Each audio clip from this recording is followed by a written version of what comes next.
ಆಗ ನಮ್ಮ ತಂದೆ ಸುಮ್ಮನೆ ಎದ್ದೊಟ್ಟೋಗಿದ್ರು, ಏನೂ ಮಾತಾಡಿರಲಿಲ್ಲ. ನಂಗೆ ಭಾಳ ಭಯ ಆಗಿತ್ತು. ಆ್ಯಂಡ್ ಅನ್ಫಾರ್ಚುನೇಟ್ಲಿ ಆ ಸಿನಿಮಾ ಏನು ಅಂತ ದೊಡ್ಡ ಸಕ್ಸಸ್ ಕಾಣಲಿಲ್ಲ. ಇಲ್ಲಿ ನೋಡ್ಪುಟ, ಇಷ್ಟು ಚಿಕ್ಕ ವಯಸ್ಸಿಗೆಲ್ಲ ಬರಬೇಡ ನೀನು, ನನಗೆ ಗೊತ್ತಿರೋದು ಭಾಳ ಕಡಿಮೆ, ನನಗೆ ತುಂಬ ಕಡಿಮೆ ತಿಳುವಳಿಕೆ ಇದೆ.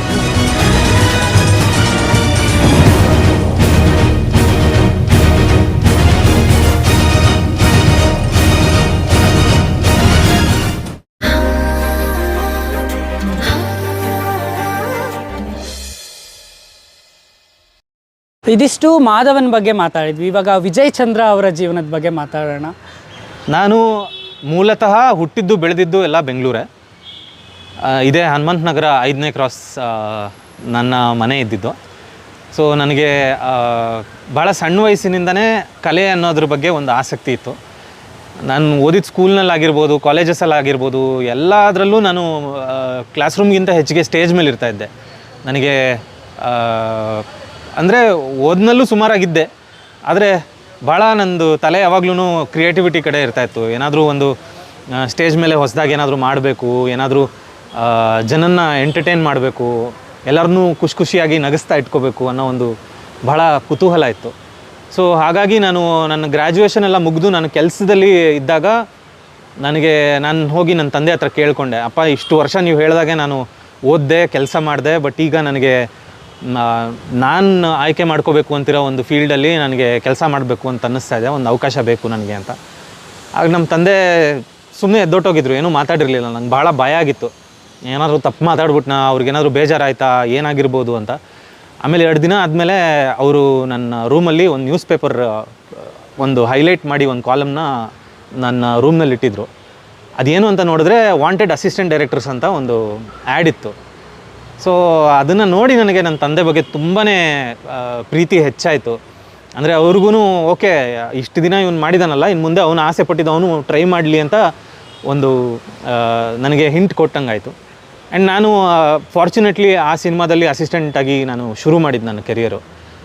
ಆ್ಯಂಡ್ ಅದಾದಮೇಲೆ ಅನ್ನಿಸ್ತು, ನನಗೆ ಗೊತ್ತಿರೋದು ಬಹಳ ಕಡಿಮೆ, ನನಗೆ ತುಂಬ ಕಡಿಮೆ ತಿಳುವಳಿಕೆ ಇದೆ, ಇನ್ನೂ ಹೆಚ್ಚು ತಿಳ್ಕೊಂಡು ಬಂದರೆ ಇನ್ನೂ ಚೆನ್ನಾಗಿ ಕೆಲಸ ಮಾಡ್ಬೋದು ಅಂತ. ಹಾಗಾಗಿ ನಾನು ರಂಗಭೂಮಿಗೆ ಸೇರಿಕೊಂಡೆ. ಅಭಿನಯ ತರಂಗ ಅನ್ನೋ ಒಂದು ಕಲಾಶಾಲೆಯಲ್ಲಿ ನಾನು ವಿದ್ಯಾಭ್ಯಾಸ ಮಾಡಿದೆ, ಡಿಪ್ಲೊಮೊ ಇನ್ ರಂಗಭೂಮಿ ಮುಗಿಸ್ದೆ. ಆ್ಯಂಡ್ ಅದರ ನಂತರನೂ ನಾನು ಪ್ರತಿ ವರ್ಷ ರಂಗಭೂಮಿಯ ಯಾವ್ದಾದ್ರು ಒಂದು ಪ್ರೊಡಕ್ಷನಲ್ಲಿ ಕೆಲಸ ಮಾಡ್ತಾಯಿರ್ತೀನಿ. ಆ್ಯಂಡ್ ನನ್ನ ರಂಗಭೂಮಿ ಮುಗೀತಿದ್ದ ಹಾಗೆ ನನ್ನ ಕೈಲಿಗೆ ಒಂದು ಸಿನಿಮಾ ಇತ್ತು. ಆ್ಯಂಡ್ ಅನ್ಫಾರ್ಚುನೇಟ್ಲಿ ಆ ಸಿನಿಮಾ ಏನು ಅಂತ ದೊಡ್ಡ ಸಕ್ಸಸ್ ಕಾಣಲಿಲ್ಲ. ಬಟ್ ಆದರೆ ನನ್ನ ಒಂದು ಗುಡ್ ಲಕ್ ಅಂತ ಹೇಳ್ಬೋದು. ಬಿಂಬ, ಕಲಾಮಂದಿರ, ಅಭಿನಯ ತರಂಗ ಎಲ್ಲರೂ ಕೊಲಾಬ್ರೇಟ್ ಆಗಿ ನಾವೊಂದು ಫಾರಿನ್ ರಿಟರ್ನ್ ಅಂತ ಒಂದು ಕಿರುಚಿತ್ರ ಮಾಡಿದ್ವಿ. ಆ್ಯಂಡ್ ಅದು ಬಹಳನೇ ಸ್ಪೆಷಲ್ ಪ್ರಾಜೆಕ್ಟ್ ಅಂತ ಹೇಳ್ಬೋದು. ಅದರ ಮೂಲಕ ನನಗೆ ಭಾಳಷ್ಟು ಜನ ಪರಿಚಯ ಆದರು. ಆ್ಯಂಡ್ ನನ್ನ ಕಲೆ ಕೆಲವೊಬ್ಬರಿಗೆ ಮುಟ್ತು ಅಂತ ಅಂದ್ಕೊತೀನಿ. ಆ್ಯಂಡ್ ಹಾಗಾಗಿ ನನಗೆ ಕಿರುತೆರೆನಲ್ಲೂ ಅವಕಾಶ ಸಿಗ್ತಾ ಬಂತು. ಆ್ಯಂಡ್ ಅದರಲ್ಲೂ ನನ್ನ ಮೊದಲನೇ ಧಾರಾವಾಹಿ ಲಕ್ಷ್ಮೀ ಬಾರಮ್ಮ ಆಗಿದ್ದರಿಂದ ನನಗೆ ಅದು ಬಹಳನೇ ಒಂದು ಸ್ಪೆಷಲ್ ಪ್ರಾಜೆಕ್ಟ್ ಅಂತ ಹೇಳ್ಬೋದು. ಅಂದರೆ ಅಷ್ಟು ವಿಸಿಬಿಲಿಟಿ ಇದ್ದಂಥ ಒಂದು ಪ್ರಾಜೆಕ್ಟ್ ಅದು. ಆಗ ಬಹುಶಃ ಕನ್ನಡದಲ್ಲಿ ನಂಬರ್ 1 ಸೀರಿಯಲ್ ಅದು. ಆ್ಯಂಡ್ ಅಂಥ ಪ್ರಾಜೆಕ್ಟಲ್ಲಿ ನಾನು ಒಂದು ಸಣ್ಣ ಪಾತ್ರ ಮಾಡೋಕ್ಕೆ ಹೋದವನಿಗೆ ಒಂದು ಬಹಳನೇ ಒಂದು ಒಳ್ಳೆ ಪಾತ್ರ ಸಿಕ್ಕಿದ್ದು ಇನ್ನೂ ಸ್ಪೆಷಲ್ ಅಂತ ಅನ್ನಿಸ್ತು. ಆ್ಯಂಡ್ ಅದು ಮಾಡಿದ್ರ ಕಾರಣ ನನಗೆ ನೆಕ್ಸ್ಟು 2 ಕನಸು, ಮೌನರಾಗ ಈ ರೀತಿ ಅವಕಾಶಗಳು ಬರ್ತಾ ಬಂತು. ಆ್ಯಂಡ್ ಎವ್ರಿ ಪ್ರಾಜೆಕ್ಟ್ ನಾನು ಒಳ್ಳೆ ಪ್ರೊಡಕ್ಷನ್ಗಳಲ್ಲಿ ಕೆಲಸ ಮಾಡಿದ್ದೀನಿ, ಒಳ್ಳೆ ನಿರ್ದೇಶಕರ ಜೊತೆ ಕೆಲಸ ಮಾಡಿದ್ದೀನಿ, ಒಳ್ಳೆ ತಂಡಗಳ ಜೊತೆ ಕೆಲಸ ಮಾಡಿದ್ದೀನಿ, ಭಾಳಷ್ಟು ಒಳ್ಳೆ ಕಲಾವಿದರನ್ನ ಭೇಟಿಯಾಗಿದ್ದೀನಿ. ಅವರೆಲ್ಲರೂ ಅಂದರೆ ಒಂದಲ್ಲ ಒಂದು ರೀತಿಯಲ್ಲಿ ನನ್ನ ಬೆಳವಣಿಗೆಗೆ ಕಾಂಟ್ರಿಬ್ಯೂಟ್ ಮಾಡಿದ್ದಾರೆ ಅಂತ ಹೇಳೋದಕ್ಕೆ ಇಷ್ಟಪಡ್ತೀನಿ. ಆ್ಯಂಡ್ ನಾನು ರಂಗಭೂಮಿಯಲ್ಲಿದ್ದಾಗಲಿಂದನೂ ನನಗೆ ಕೆಲವರು ಸ್ನೇಹಿತರು ನನ್ನ ಜೊತೆಗೆ ಕಲಿತವರು ಆ್ಯಂಡ್ ನನಗೆ ಕಲಿಸಿದವರು, ಇವರೆಲ್ಲರೂ ಸೇರಿ ಒಂದು ನಾನಿವತ್ತು ಏನು ಒಬ್ಬ ಆ್ಯಕ್ಟರ್ ಆಗಿದ್ದೀನಿ, ಅದಕ್ಕೆ ಅವ್ರ ಕೊಡುಗೆನೂ ಬಹಳ ಇದೆ ಅಂತ ಹೇಳೋದಕ್ಕೆ ಇಷ್ಟಪಡ್ತೀನಿ. ಆ್ಯಂಡ್ ಮುಖ್ಯವಾಗಿ ನನ್ನ ಗುರುಗಳು ನನಗೆ ಸಿಕ್ಕವರು, ನನಗೆ ಅಭಿನಯ ತರಂಗದಲ್ಲಿ ಗೌರಿ ದತ್ತು ಅಂತ ನಮ್ಮ ಪ್ರಾಂಶುಪಾಲರು ಯಾರು ಸಿಕ್ಕಿದ್ರು, ಅವರು ಬಹಳನೇ ಒಂದು ಸ್ಪೆಷಲ್ ರೋಲ್ ಪ್ಲೇ ಮಾಡ್ತಾರೆ. ನನ್ನ ಆ್ಯಸ್ ಎನ್ ಆ್ಯಕ್ಟರ್ ಒಂದು, but as a human being ನನ್ನನ್ನು ಒಂದು ಸರಿಯಾದ ದಾರಿಗೆ ಕರ್ಕೊಂಬಂದವರು ಅಂತ ಹೇಳೋದಕ್ಕೆ ಇಷ್ಟಪಡ್ತೀನಿ. ಸೊ ಇಷ್ಟೆಲ್ಲ ಜನರ ಕೊಡುಗೆ ಇದೆ. ವಿಜಯ್ ಚಂದ್ರ ಅವನೊಬ್ಬನೇ ಅಲ್ಲ, ಅವನನ್ನು ಎಲ್ಲರೂ ಸೇರಿ ಮಾಡಿಸಿರೋವಂಥದ್ದು. ಇಷ್ಟು ಹೇಳೋದಕ್ಕೆ ಇಷ್ಟಪಡ್ತೀನಿ. ಅಭಿನಯ ತರಂಗ ಅಂತಂದರೆ ಇದು ಕರ್ನಾಟಕದಲ್ಲೇ ಹಳೆ ಅಥವಾ ಮೊದಲ ರಂಗಶಾಲೆ. ಇದನ್ನು ಎಸ್ ಮೂರ್ತಿ ಸರ್ ಅವರು ನಿರ್ಮಾಣ ಮಾಡಿದ್ರು. ಸೊ ನಿಮಗೆ ಅವರ ಜೊತೆಗಿನ ನೆನಪುಗಳು ಏನಾದರೂ? ಇದ್ದರೆ ಹಂಚ್ಕೋಬೋದಾ? ಹೌದು. ನಾನು ಭಾಳ ಸಣ್ಣವನಿದ್ದೆ. ನಾನು ಇದೇ ಹನುಮಂತ ನಗರ 5ನೇ ಕ್ರಾಸ್ನಲ್ಲಿ ನಮ್ಮ ಮನೆ ಇದ್ದಿದ್ದರಿಂದ ನನಗೆ ಅಭಿನಯ ತರಂಗ ಒಂದು ರೀತಿ ಬಹಳ ಕುತೂಹಲ ಇತ್ತು. ಭಾಳಷ್ಟು ಜನ ಕಲಾವಿದರು ಬಂದು ಹೋಗ್ತಾಯಿದ್ರು. ಆಮೇಲೆ ಅಲ್ಲೇ ಓದ್ದವರೆಲ್ಲ ನಮ್ಮ ಕಣ್ಣೆದುರಿಗೆ ನಡ್ಕೊಂಡು ಹೋಗೋರು ಲಂಚ್ ಬ್ರೇಕಲ್ಲಿ ಅಥವಾ ಇದರಲ್ಲಿ. ಆವಾಗೆಲ್ಲ ನಮಗೆ ಅವರು ವಿದ್ಯಾರ್ಥಿಗಳಾಗಿದ್ದಾಗ ನೋಡಿದವ್ರನ್ನ ಮತ್ತೆ ಟಿ ವಿ ಮೇಲೆ ನೋಡಿದಾಗಲೂ ನಮಗೆ ಅದೆಲ್ಲ ಒಂಥರ ಕ್ಯೂರಿಯಾಸಿಟಿ ಇತ್ತು. ಹೇಗೆ ಏನು ಹೇಳ್ಕೊಡ್ತಾರೆ ಇಲ್ಲಿ, ಏನು ನಡೀತಿದೆ ಅನ್ನೋ ಒಂದು ಕ್ಯೂರಿಯಾಸಿಟಿ. ಬಟ್ ಒಳಗಡೆ ಹೋಗಿ ನೋಡೋದಕ್ಕೆ ಒಂದು ಸ್ವಲ್ಪ ಭಯ. ಯಾಕೆಂದರೆ ರಿಹರ್ಸಲೆಲ್ಲ ಸ್ವಲ್ಪ ಜೋರಾಗಿ ನಡೀತಾ ಇದ್ದಿದ್ದರಿಂದ ನಮಗೆ ಅವಾಗಿನ್ನೂ ಚಿಕ್ಕ ಮಕ್ಕಳು. ನಾವು ಮೂರ್ತಿ ತಾತನಂತೂ ನಾವು ಒಂಥರ ಭಯದಿಂದನೇ ನೋಡ್ತಾ ಇದ್ವಿ. ಅಂದರೆ ಅವರು ಒಂದು ಜೋಳಿಗೆ ಹಾಕ್ಕೊಂಡು ಕೈಲೊಂದು ಸಿಗರೇಟ್ ಇಟ್ಕೊಂಡು ರೋಡಲ್ಲಿ ನಡ್ಕೊಂಡು ಹೋಗ್ತಾಯಿದ್ರೆ ಮಕ್ಕಳೆಲ್ಲ ಆಟ ಆಡ್ತಿದ್ದವರೆಲ್ಲ ಅವ್ರ ಬೈಕ್ ಸೌಂಡಿಗೆ ಸ್ವಲ್ಪ ಸೈಡಲ್ಲಿ ಹೋಗಿ ನಿಂತ್ಕೊಳ್ತಾ ಇದ್ವಿ. ಆದರೆ ನಂತರ ಗೊತ್ತಾಯಿತು ಅವರು ಅದೇ ರಸ್ತೆಯಲ್ಲಿ ನಾವು ಆಟ ಆಡ್ತಿರ್ಬೇಕಾದ್ರೆ ಬಂದು ಕೆಲವು ಸತಿ ಪಾಂಪ್ಲೆಟ್ಸ್ ಕೊಟ್ಟು ಏನೋ ಪುಟ ನಾಟಕ ಮಾಡಿಸ್ತಾ ಇದ್ದೀವಿ ಬಂದು ನೋಡಬೇಕು ಅಂತೆಲ್ಲ ಹೇಳಿದ್ದೆಲ್ಲ ನೆನಪಿದೆ. ಸೊ ಅದನ್ನೆಲ್ಲ ನೋಡಿ ಅವ್ರ ಬಗ್ಗೆ ಒಂದು ಪ್ರೀತಿ ಶುರುವಾಯಿತು. ಆ್ಯಂಡ್ ಅವ್ರ ಹತ್ರ ಬಂದು ನಾನು ಒಂದು ಸತಿ ಚಾನ್ಸು ಕೇಳಿದ್ದೆ, ನಾನು ಈ ಥರ ಸೇರ್ಕೋಬೇಕು ಅಂತಿದ್ದೀನಿ ಅಭಿನಯ ತರಂಗಕ್ಕೆ ಅಂತ. ಆವಾಗ ನನ್ನ ವಯಸ್ಸು ಇನ್ನೂ ಸಣ್ಣ ವಯಸ್ಸಿದ್ದರಿಂದ ಅವರು ಇಲ್ಲಿ ನೋಡ್ಪುಟ ಇಷ್ಟು ಚಿಕ್ಕ ವಯಸ್ಸಿಗೆಲ್ಲ ಬರಬೇಡ, ನೀನು ಇನ್ನೊಂದು ಸ್ವಲ್ಪ ಓದು ವಿದ್ಯಾಭ್ಯಾಸ ಎಲ್ಲ ಮುಗಿಸ್ಕೊಂಡು ಬಾ, ಆಮೇಲೆ ನೋಡೋಣಂತೆ ಅಂತ ಹೇಳಿ ಕಳಿಸಿದರು. ಬಟ್ ಅನ್ಫಾರ್ಚುನೇಟ್ಲಿ ಅವ್ರು ತೀರ್ಕೊಂಡ ನೆಕ್ಸ್ಟ್ ಇಯರ್ ನಾನು ಅಡ್ಮಿಷನ್ ಆಗಿದ್ದು. ಸೊ ಅವರು ನನಗೆ ನೇರವಾಗಿ ಗುರುಗಳಲ್ದಿದ್ರು ಒಂಥರ ನಾನು ಅವ್ರಿಗೆ ಏಕಲವ್ಯ ಅಂತ ಹೇಳ್ಬೋದು. ಮಾನಸ ಗುರುಗಳು. ಹೌದು. ಆ್ಯಂಡ್ ಗೌರಿ ದತ್ತು ಮೇಡಮ್ ಅವರು ನನಗೆ ಗುರುಗಳಾಗಿ ಸಿಕ್ಕಿದ್ದು ನನಗೆ ಇನ್ನೂ ಸಂತೋಷ ಇದೆ. ಅದೇ ಹೇಳಿದಾಗೆ ನನಗೆ ಬರೀ ನಟನೆ ಅಲ್ಲದೆ ಒಂದು ಜೀವನನ ನೋಡೋ ರೀತಿ ಹೇಳ್ಕೊಡ್ತು ನನಗೆ ರಂಗಭೂಮಿ. ಸೊ ಹಾಗಾಗಿ ನನಗೆ ಅಭಿನಯ ತರಂಗ ನನ್ನ ಬಹಳನೇ ಸ್ಪೆಷಲ್ ಒಂದು ಸ್ಥಾನ ಇರುತ್ತೆ ನನ್ನ ಜೀವನದಲ್ಲಿ ಯಾವಾಗಲೂ. ಅದು ನನ್ನ 2ನೇ ಮನೆ ಅಂತ ಹೇಳ್ತೀನಿ. ಆದರೆ ಅದು ನನ್ನ ಇಷ್ಟೆಲ್ಲ ನಾನು ಗ್ರ್ಯಾಜುಯೇಷನ್ ಮುಗಿಸ್ದೆ. ನನಗೆ ಅನಿಸಿದ್ದೇನೆಂದರೆ ಗ್ರ್ಯಾಜುಯೇಷನ್ನೇ ಬೇರೆ, ಎಜುಕೇಷನ್ನೇ ಬೇರೆ. ಅಂದರೆ ನಾವು ಟೆಕ್ಸ್ಟ್ ಬುಕ್ಕಲ್ಲಿರೋದನ್ನು ಓದಿ ಅದನ್ನು ಹೋಗಿ ಎಕ್ಸಾಮ್ ಬರೆದು ಅದರಲ್ಲಿ ಮಾರ್ಕ್ಸ್ ಪಡೆಯುವಂಥದ್ದು ಒಂದು. ಆದರೆ ಜೀವನ ಏನು ಅಂತ ನಾವು ನೋಡೋದಿದೆಯಲ್ಲ, ಅದನ್ನು ನನಗೆ ಕಲಿಸ್ಕೊಟ್ಟಿದ್ದು ನನ್ನ ಕಲಾಶಾಲೆ ಅಭಿನಯ ತರಂಗ. ಸೊ ಹಾಗಾಗಿ ಇದು ನನ್ನ ಮೊದಲನೇ ಶಾಲೆ ಅಂತ ಹೇಳಿದ್ರು ತಪ್ಪಾಗ್ದು. ಒಬ್ಬ ನಟನಿಗೆ ಅವನು ಕ್ಯಾಮ್ರಾ ಮುಂದೆ ಬರೋದಕ್ಕಿಂತ ಮುಂಚೆ ಪ್ರಿಪ್ರೇಷನ್ಸ್ ಎಷ್ಟು ಮುಖ್ಯ, ಅದರಲ್ಲಿ ರಂಗಭೂಮಿ ಎಷ್ಟು ಕೊಡುಗೆ ಕೊಡುತ್ತೆ? ಒಬ್ಬ ನಟನಿಗೆ ಪ್ರಿಪ್ರೇಷನ್ಸ್ ಅನ್ನೋದು ಬಹಳನೇ ಮುಖ್ಯ. ಅಟ್ ದ ಸೇಮ್ ಟೈಮ್ ಅವನು ಪ್ರಿಪೇರ್ ಆದಮೇಲೆ ಅದನ್ನು ಅವನು ಪ್ರಿಪೇರ್ಡ್ ಅಂತ ತೋರಿಸ್ಕೊಳ್ದೆ ಅನ್ಪ್ರಿಪೇರ್ಡ್ ಆಗಿ ಅಭಿನಯಿಸೋದು ಬಹಳ ಮುಖ್ಯ. ಸೊ ಇದು ಎರಡೂ ಗೊತ್ತಿರಬೇಕು ಅಂತ ನನ್ನ ಅಭಿಪ್ರಾಯ. ಒಬ್ಬ ಆ್ಯಕ್ಟರಿಗೆ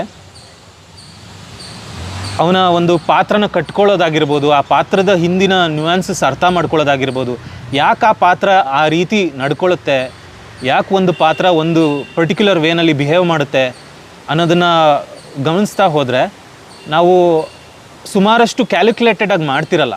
ನಿಜ ಜೀವನದಲ್ಲಿ ಆ ಕ್ಯಾಲ್ಕುಲೇಷನ್ಸ್ ತುಂಬ ಕಡಿಮೆ ಇರುತ್ತೆ. ನಾವು ಯಾಕೆ ಅಂದರೆ ನಮ್ಮ ಕ್ಯಾರೆಕ್ಟರ್ ಏನು ಅಂತ ನಮಗೆ ಅರ್ಥ ಆಗಿರಲ್ಲ.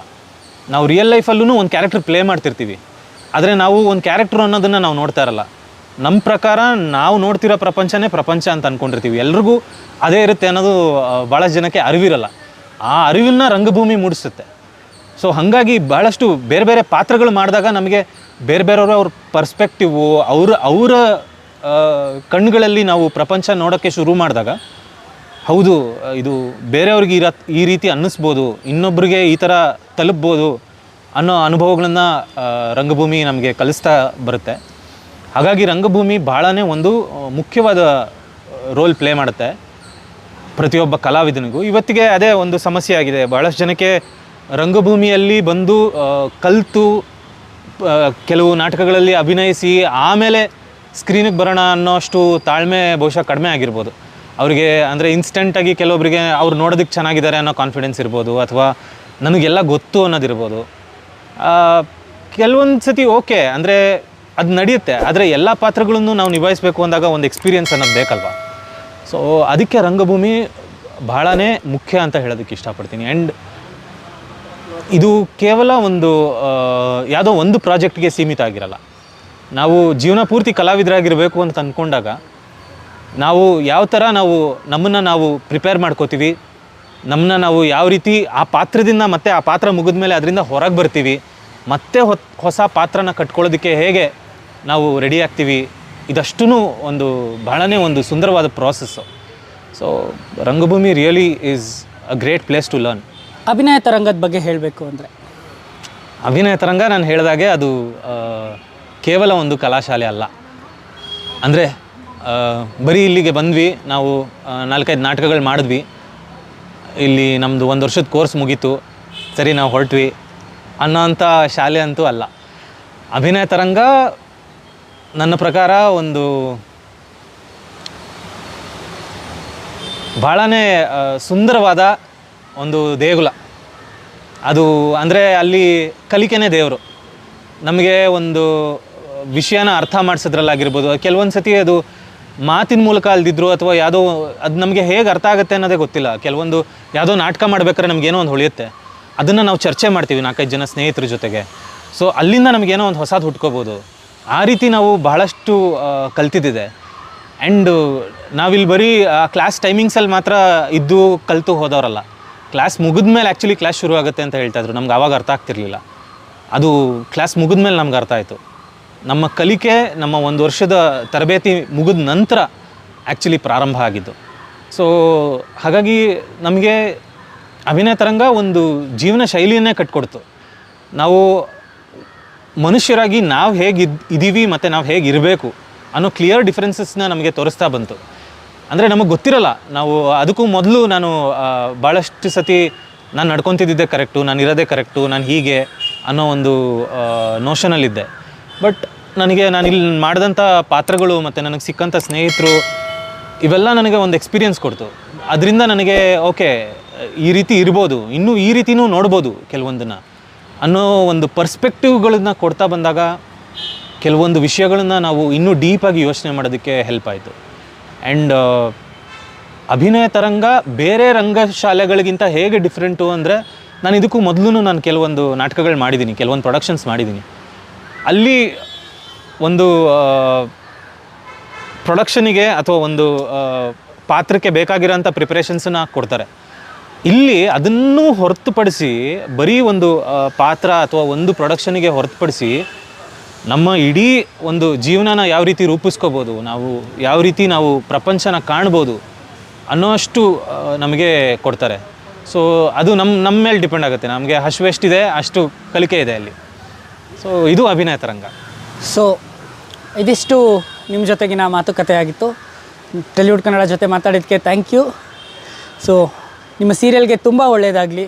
ಹಾಗೆ ಇವಾಗ ಆಲ್ರೆಡಿ ಕರ್ನಾಟಕದ ಜನರು ನಿಮ್ಮ ಸೀರಿಯಲ್ನ ಮೆಚ್ಕೊಂಡಿದ್ದಾರೆ, ಒಳ್ಳೆ ನಂಬರ್ಸ್ ಬರ್ತಾ ಇದೆ, ಅದು ಇನ್ನೂ ಜಾಸ್ತಿ ಆಗಲಿ ಅಂತ ಕೇಳ್ಕೊಳ್ತಾ ಇಂಟರ್ವ್ಯೂಗೆ ಬಂದಕ್ಕೆ thank you. Thank you so much.